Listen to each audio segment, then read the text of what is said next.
We were joking before, we were jealous of Oh the my people gosh. enjoying a nice lunch outside. That Looked video, great. yeah. I think it's funny how like most of the year in Maine, if you're going to eat outside, you still bring some contingency like There's a backup. apparel or Right. whatever. Like, well, it's a sea breeze, sweatshirt time. Could be cool but very quickly. it's worth it. It's worth it.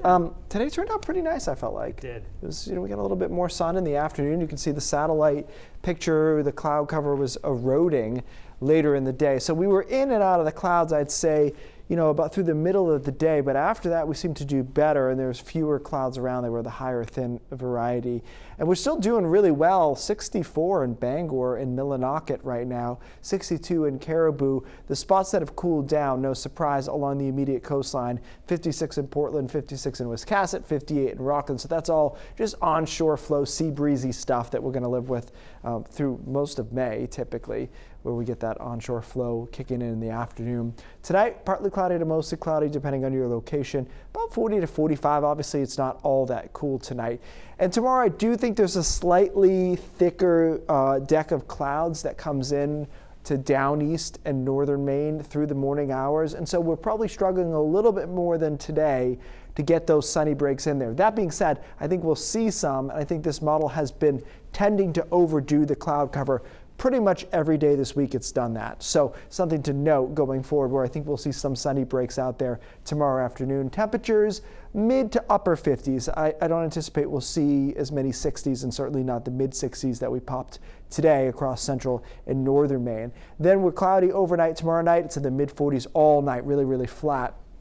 And what we deal with on Sunday is, when are these showers going to move in? I will tell you, the computer models have slowed it down a couple of hours, which is good news. That being said, and I've seen this 1,000 times, the models will show this pretty uniform start of precipitation, but in reality, there'll be a couple little stray showers out ahead of that line. So here we are at noon.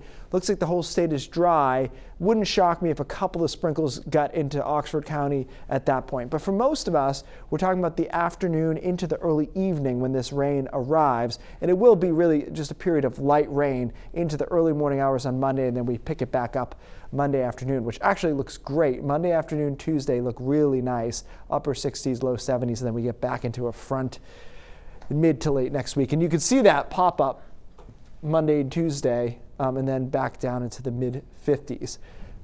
I don't know how bad late next week's going to be. How bad? Ouch. But it's probably not, but it's probably not going to be great. The front is around, and so it's just a matter of, are we just kind of cloudy, or are we legitimately rainy? But we'll focus on that next week. Until then, I think overall, except for Sunday, late afternoon to Sunday night, the next 4 days really are pretty good. So we'll deal with that other part later. Yeah, that's right, when it gets here. Yeah. Just focus on that Tuesday. Yes. All right, Keith, thanks.